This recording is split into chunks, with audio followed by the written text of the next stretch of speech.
Liberty Benton already clinched the BBC, coming at 20-2 overall on the road, taking on the LCC T-Birds. Second half, Carson Conaway dishes to Lincoln Garlock, who hits the corner three ball. Eagles up by 2.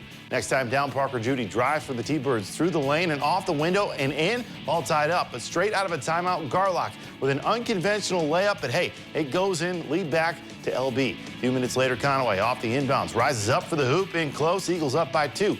But the T-Birds with an answer as Billy Burke passes to Carson Parker to Matthew Quatten, who gets it to Christian Marks, who dials up the three ball and buries it. LCC with a nice comeback with a 48-44 win over the Eagles. USV Rams take on a short trip across 309 to battle the Allen East Mustangs. The Rams are eyeing their 15th win of the season, while Allen East looking for their 14th. In the opening quarter, Mustangs down 3. Jacob Hirschberger dishes it to Caleb Hopkins, and the senior nails a three-ball. Allen East ties things up at 3.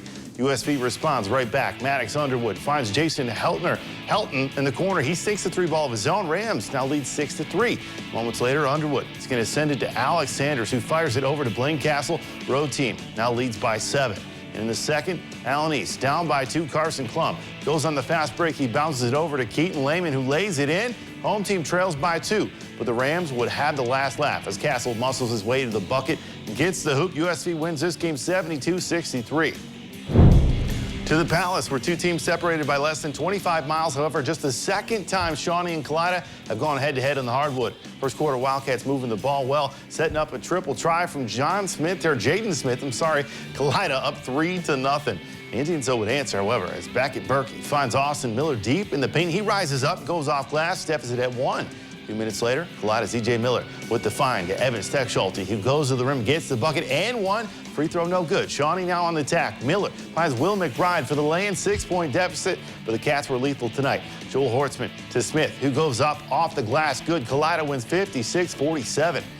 Sticking with action in Putnam County, CG showing out for Valentine's Day as the Bulldogs welcome the Tigers from Waynesfield Goshen.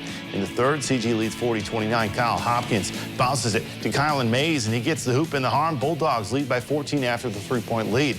Down the court, though, Jaden Elliott hits Dalton Jordan, and the junior cuts through the bucket there and gets it in. Tigers trail by 16. WG trying to chip away. Drew Bertigan drives and hits the floater. Road team now trails by 10.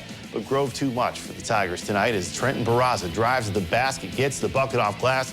Columbus Groves wins 67-50. Over at Riverdale High School, the Falcons looking for win number 3 from the BBC in action, hosting the 5-3 Redmond from Bucyrus Northern 10 Conference here. In the first, Riverdale came out shooting. Carson Young drives, stops, pump fakes. The defender for the mid-range jumper is good for the first basket of the game. Then Ethan Elwood is going to drive and kick it baseline to Grant Inbody. He takes it into the rack. Easy lay-in. Falcons now trailing by 1. Then Young gets the rock inside. Inbody. He weighs his options and pulls up for the jumper. Falcons came close, but in the end, they lose 58-55. And at Van Buren, BBC looking for a win tonight as Coach Bunn and the Black Knights in their final game of the regular season host 12-win Bluffton, looking to make it 3 in a row. Picking it up in the second half. Wade Ginter is going to juke left, then go right to the hoop. He muscles his way for the bucket. Game high 22 for him as Bluffton ties the game at 30. Black Knights riding back into it, though. Peter Harrington hits the ringer there in the lane. That's a nice floater. Gets it up and good. They're up by 2. Bluffton up by 10 now. Baylor Wilkin pulls the ball out of the scuffle and hits Seth Gregory beyond the arc, and the 3 cuts the deficit to 7. However, the Pirates just too much tonight. Merrick Donaldson kicks it outside. Branson Hilty hits it. Bluffton, they win on the road 60-49.